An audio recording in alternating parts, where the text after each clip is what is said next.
You lied to me.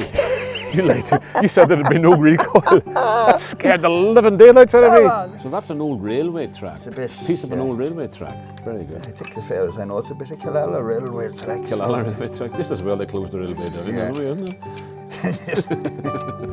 But I was looking recently there from 1700, the records, 17 something, 47 wrecks in this bay. 47? Yeah. You're talking back in the days of sailing ships necessarily? Yeah. Do you want to see if our pistol will work? I think I'll let you do the pistol just in case. The 22nd of August 1798 was the eve of a bright harvest day, we are told. It was also the birthday of a certain Frenchman called Jean-Joseph Humbert, who had reached the age of 31. Now, I don't know how most young men celebrated their birthdays back in those days, but General Humbert, as we've come to know him, celebrated his by invading Ireland. He was at the head of an expeditionary force of 1,019 troops, and he had come in support of the rebellion of the United Irishman.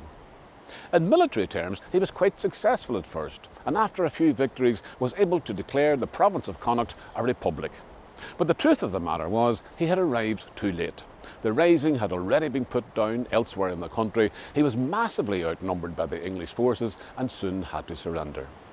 Nonetheless, his exploits in this area are still referred to, over 2 centuries later, as the Year of the French.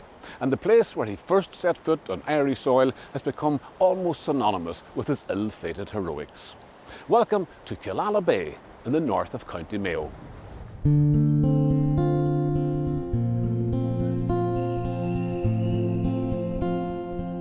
The anglers wandering the bed of the River Moy in the town of Ballina are hoping to encounter Atlantic salmon that have recently entered the river via Killala Bay. Both behaviours, the salmon migrating, the anglers fishing, have been going on in some form or another for countless generations.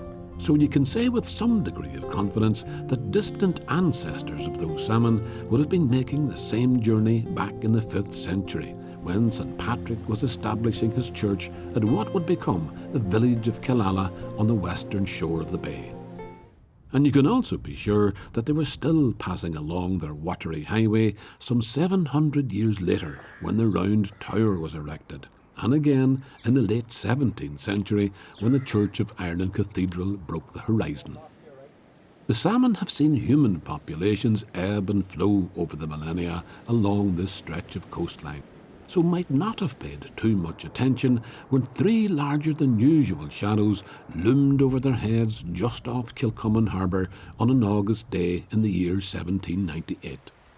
These were the hulls of 3 frigates carrying General Humbert's expeditionary force, which had arrived via Ireland's back door, so to speak, under English flags, which were lowered when the ships dropped anchor. Kilcommon was, and still is, a tiny fishing harbour, and Humbert's army was also comparatively tiny. But the story of their triumphs and failures over the next couple of weeks, the rout of the English forces at the so-called Castlebar races, the disastrous defeat at Ballinamuck, and the last stand of the rebels at Killala village itself, has acquired almost mythic status in Irish folklore, and has provided rich material for historians, novelists, filmmakers, dramatists, and of course songwriters. Steve Dunford could fit a number of those descriptions, in that he's not only written about the Year of the French, he relives it year after year in elaborate reenactments wherein redcoats, French invaders, United Irishmen, and pike-wielding volunteers confront each other in the very places where those events occurred. In order to do so, he has had to acquire accurate and detailed knowledge of the events he is depicting. On the 22nd of August is St. Brendan's Day, so it was a fair day. So the people came from the fair nearby in Rathfran, and they were lining the headland behind us here. So there was a bit of a reception committee for them. And it would have been a welcoming reception? It would have been a welcoming reception, yeah. Right. We have a rock here. We have, right? yeah. It's prized in its own plinth up here. Absolutely. And this is supposed, I'm going to say alleged, no, you're going to correct me. I am right? going to correct you. This is the rock at which it's alleged that Humbert first stood It on is. Irish soil. Absolutely. Is that really true? No, that is true, because they had a similar rock for Nappertandy in Donegal, which they lost. Now, I don't know how you lose a rock that size, but they did lose it. Right. That is it. No, it's documented. That is the one. And it was taken from the shore in 1898 for the centenary of the rebellion, and it was used as a sort of a tourist attraction. You can see why it was tempting for somebody to stand on top of it. You know, you can picture the sort of vainglorious young man, Yeah. and he's putting one foot up on the top of the wee. And he's got all it looks the like a colour bed almost. It does Right. actually. It does actually. And he's got yeah. all the resplendent uniform and all the rest of it. And he was the second man ashore. So he struck a pose. Struck a pose, and there's a lovely story, folkloric story told that when he came ashore, that of that crowd of people who had been at the fair, that a guy steps out and takes a whistle out of his pocket and plays a tune called Paugeen O'Rafferty, and that Humbert is supposed to have acknowledged it by doffing his hat. Don't know whether it's true or not, but it's a nice. But lots of wee myths could grow up around an occasion like that. Yeah. Now there was a reception committee of 150 United Irishmen here. There were at least two blacksmiths actively making pikes in Killala at the time. Mayo was ready. Roscommon was ready. I mean, Matthew Tone, who was Wolfe Tone's brother, was on board the ship with Humbert, and he left his diary saying, we're ready. James Plunkett in Roscommon has 3,500 men. We're going to, the country is going to rise, and it did rise, but it didn't rise in conjunction with it. The problem was, of course, that it had already risen all over the rest of the country and been put down. Would they have been aware? I mean, you know how Absolutely. we have instant news these days, but they would have been aware of what was like the rest of the country. They would, because a strange thing about this whole 1798 rebellion is that it was Masonic driven, and this is what people don't get. So a lot of the high ranking members of the United Irishman were Freemasons, so they got the word across the country on the lodge system. Right. And the password for Killala, when the French landed at Killala, was Tá the Corrad ag Killala, your friends are at Killala. And it went from Killala. Word of mouth mostly. Word of mouth, yeah. Right. I mean, the outcome of it all, for Humbert himself and for a lot of his soldiers, I mean, they were prisoners of war and they were traded off. Yes, so absolutely. he was repatriated and eventually had a career in America, That's as we right. know. Yep. But for the ordinary Irish Irish. here, it wasn't a very pleasant prospect at all. I often think, and not anyway disparaging to the ordinary pikemen and things like that, but you had a lot of people like the Blakes and O'Dowdas who were very well-to-do and very wealthy Irish landowners. They had an awful lot to lose and they lost it. And they threw their lot in with Humbert, and like they lost their lands and God knows, Well, hundreds lost their lives. Oh, they did. And these guys lost their lives as well. Yes. There's a lovely round figure of 600 that keeps cropping up. There were 600 butchered in Ballinamuck. There were 600 butchered when they came back to Killala. It's a lovely little round up figure, They have no idea, because as happened in Ulster, when they came back here, they had to teach the people a lesson. Yeah. It was horrible. War is horrible. There's nothing glamorous about it. Okay. And while we do reenactments, and while one, if not two, of my own ancestors took part in that. Really? Oh yes, Really? yeah. And I often wonder, because I don't know what happened to them. They were ordinary people, ordinary pikemen, So that's the other aspect of it. I mean, you're an example of it yourself, but there are people living all around here Absolutely. now who are direct Yes. descendants of those men. From pikemen, United Irishmen, redcoats.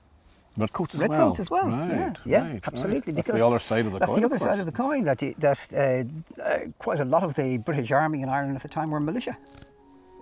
So the Irish They were local men. They were local men. Now, they didn't have the local militias in their own areas. So, No. for example, we had the Kilkenny militia here and the Longford militia. The Mayo militia were down Same south. applies to the police, really, doesn't it? don't police your own community, in other words. Exactly. Right. Steve sometimes jokingly styles himself General Dunford, but in truth he would actually need to exercise a general's command on occasion, as when he brings hundreds of like-minded reenactors onto the streets of Mayo and elsewhere to demonstrate some of the realities of 18th century warfare. Steve refers to this as living history, and it's certainly a step up from gazing at relics in a glass case in a museum. But for people like me who never really grew up, it's an excuse to dress up and indulge a few childhood fantasies. Steve's a Frenchman, by the way, and I'm an officer, no less, of the United Irishman. And people dressed just like us would have marched across the enchanting Kilcommon Strand and Lacken Bay on that shining harvest day back in August 1798. The wadding and everything went down. Okay. No, sir. And you want to load mine as well? Now, this is loaded. It is loaded. Right, but I'm Now, not going to what- go off half-cocked. No, what you need to do now is you need to cock that gun. So pull that back. Like this? Yep. Quite stiff. Now up to your shoulder. Am I going to fire Yeah, this? you're You going to fire serious? it. Absolutely. Is it going to come back and... No. Right, okay. Aim at something. What'll I aim at? Aim at the sky. I'll aim at the sky. Okay. I'm sure they're going to tell me there's something wrong with what I'm doing.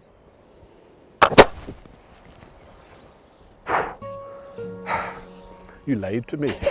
You lied to me. You said there'd be no recoil. That scared the living daylights out of me. Come on, there you go. Whoa. Do you want to see if our pistol will work? I think I'll let you do the pistol just in case. What do you think? I think you should have a go. Seriously? Yeah. Right. That's even heavier, naturally, than this.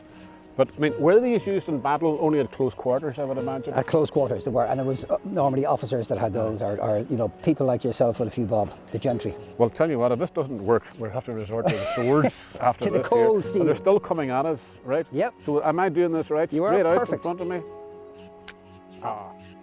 Now, this might be embarrassing for a reenactor, but it could have been lethal on the battlefield. Such mishaps were frequent and gave rise to a whole range of expressions that we use in everyday speech without knowing, perhaps, that they originated from such antique weaponry. Steve tells me I could have been half-cocked, or I might be a skinflint, and there are others. So that's your cartridge, cartridge, right? You right. would have had a ball in that, right? Right. Like your little cannonball, as you said, That's right? right. So you bite the bullet. Okay. Right? Oh, that's biting Right? the bullet. That's biting the bullet, right? Right, right. You put some powder in here. Mm-hmm. You close your fizzle. Right. Now, the odd time you may have a problem where the little touch hole here, where the spark doesn't work and the powder doesn't go through, Right. and you'll get a little, which is a flash in the pan. Oh, that's what that comes from. Really? right. So a flash in the pan, I mean, it didn't amount to anything? No, absolutely. So it didn't fire? And all Didn't that. fire. Right. So then you have your lock, stock, and barrel. That's where that comes from. Right. In recognition of his ongoing contribution to Irish-French relations, in keeping alive the memory of this significant event in the history of both countries, and for his record of community involvement, Steve Dunford has this year been awarded the Médaille de la Jeunesse des Sports et de l'Engagement Associatif by the French government, a medal which is sometimes conferred on foreigners who have distinguished themselves in their chosen fields while bringing honour to France. Visitors from France, or anywhere else for that matter, who set foot in North Mayo for the first time will no doubt want to return with entirely peaceful intent. Because there's an extra dimension to natural light in this part of the world. There's sunlight, there's moonlight, there's starlight, and then there's Mayo light. More of which when we come back.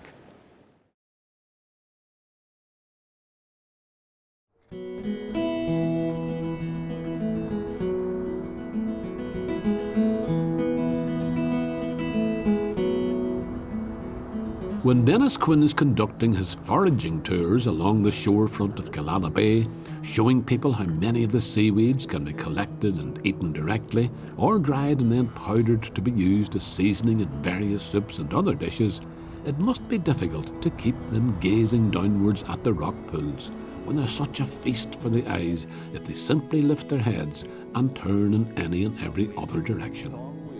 Dennis is a native of Dublin, but he spent a considerable part of his childhood visiting an uncle in the west of Ireland, so he feels very much at home in Killala, where he's been living for much of the last 20 years.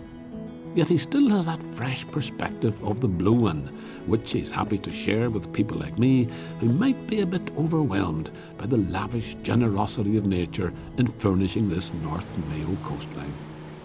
Dennis reckoned that one of the best ways of seeing Killala Bay is to take a small boat out of Killala Harbour, out past the massive sandspit known as Bartra Island, and head due north a few miles in search of a place where the mackerel are congregating.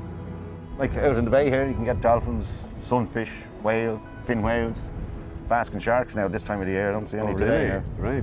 And you've these huge big sandy beaches. Yeah. Hardly anybody ever on them as well. Yeah, it's a hidden secret. Yeah. They have little, for instance, there's a little beach over there now. Yeah. You rarely get anybody on it, you know. Never get anybody on it at all. The Blue Flag Beach in Killala itself, you know, in Ross. So that's on a sunny day, and people there's lifeguards and everything. But the other ones are as beautiful, but they don't have the facilities. That's the only reason. It's beautiful now today. But there's a huge difference when we're on here now in a sort of a calm area. But further out, I mean, where you were catching the mackerel, there was quite a swell, wasn't there? Choppier, yeah. The wind coming northwest. Hey, well, listen, we hit the mother lode as far as the mackerel were concerned. Few mackerel today, yeah. The first place that Pádraig stopped didn't seem to be doing anything, but you make up your minds very quickly as to whether they're there. There's or nothing not. doing in 5 minutes. You move. Seriously? Yeah. Right. We usually get the mackerel first, load up with mackerel for the supper, of course, and then for bait. For bait as well. And then you've got multiple species out here. It's fantastic fishing. So what would you use the mackerel for bait? What would you Well, all sorts of spend? species. Everything? Pollock, cod, ling, Right. flatfish. And they'll all species. go for the mackerel as bait as well? Yeah, Right. You can use sand eel as well, or lugworm, different species, Okay. but mackerel is generally the best. Aye. And so, does Pádraig know exactly where to go to catch these mackerel? Oh, yeah, sure. Because it all looks the same to me, No. But he must have a sort of notion of what's underneath. Yeah, different terrains, like there's peaks, there's a wrecks. There's a wreck out there we usually go fishing on. Right. You get several species around the wreck. And wrecks, you were saying to me earlier on, really, wrecks are kind of artificial reefs, really. Yeah. That's what happens, But a isn't lot it? of them now, they've disintegrated over the years. There's only one out there at the moment that's spread out along the bottom of the sea, But I was looking recently there, since 1700, the records, 17 something, 47 wrecks in this bay. 47? Yeah. You're talking back in the days of sailing ships necessarily? Yeah. As Killala was the port, Yeah. But Killala strikes me now today as a quiet wee village. It's a beautiful spot, very tranquil. Yeah. But not as busy as it would have been in the past. No, like I was reading Caesar Ottaway's report or whatever like that, back in the 1850s, and he was talking about how many taverns was there, and blacksmiths, whitesmiths, haberdasheries, Whitesmiths as well. So there's still a bit of blacksmithing going on at the moment, anyway. And that's our friend Ray. That's right, visit continues later on. He's on. had 40 odd years, yeah. That would be our friend Ray Munley we're talking about. Ray's that rare breed, a Ballina blacksmith who doesn't make pikes. Mind you, that's about the only thing he doesn't make, judging by the contents of his forge. Believe it or not, Ray has made most of the objects you can see here, including the tools. And it's a wonder he ever sold anything at all, I told him, because he collects more than he parts with. Ray started his career as a fisherman, but a childhood spent hanging about blacksmiths' forges gave him a taste for making things with iron that became a kind of obsession. If the devil makes work for idle hands, then he's entirely redundant in Ray's company, because this man never stops. I was no sooner in the door than he handed me something he was just after hammering into shape. It took me a while to realise what it actually was. In fact, I thought it was your initials was on it at the start. My own initialed bottle opener or something, isn't it? Yeah, it is indeed. Yeah, So it goes like that? Yeah. No, like, Oh, I see what you mean. Yeah. Right. It's for opening beer bottles. Yeah, It's a terrible pity I don't drink at all, isn't it? I'll find a use for it you will, somehow or another. you will. And the other thing you've made, what you were showing me earlier on behind us here, these vicious-looking things here. Yeah, And these, believe it or not, are they're spikes. spikes or nails. Yeah, they were used. They done a big job on the cathedral. In Ballina? Yeah. They had to replace the nails that were already there. Is that the idea? Well, there was a lot of them, kind of gone, Yeah. But they wanted to use the same type of nail They as wanted was it. there originally, like. They wanted it to be authentic, in other words. Yeah, Is that the yeah, idea? yeah. So that was the original kind of nails they were using hundreds of years ago. That's right, yeah. And a blacksmith would have made those original. Oh, nails, yeah. They're seriously long, aren't they? Yeah. I put a head on one of those? I was going to say, Yeah. you would need a head on that. Oh, yeah. For it to- Will I just? Please do. Aye, Because you're still working on these ones, in other Aye. words, right? Right. Stick a head on one of them. Put that in your pocket, Julian. I will.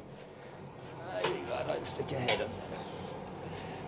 So basically what you're going to do is squash Exactly, it upset down. it, upset it. Upset it. That's the word you use. Upset it. yeah, Right. yeah. I didn't realise that was a blacksmith term at all now. Is I'll know what upsetting means from now on. It means being hit with a hammer. I see what you mean now. No. We'll flatten the head on it. Flatten it properly. See the little, the little sprinkler, Yeah. just to keep it. You know what I mean? Like, Just run it around like that. That keeps it from spreading too far. Yeah, and burning out too quick. I see. And it actually turns the coal to Right. coke. All right, the whole way down.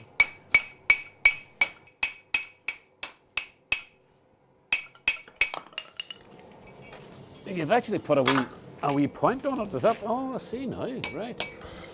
It's not too bad. Oh, boy. Good. Pleased enough with that one? Oh, yeah. And that's basically the same way that a man working back in medieval times would have made that. Oh, yeah, exactly yeah, the same way. yeah. Right. People done nothing else years ago.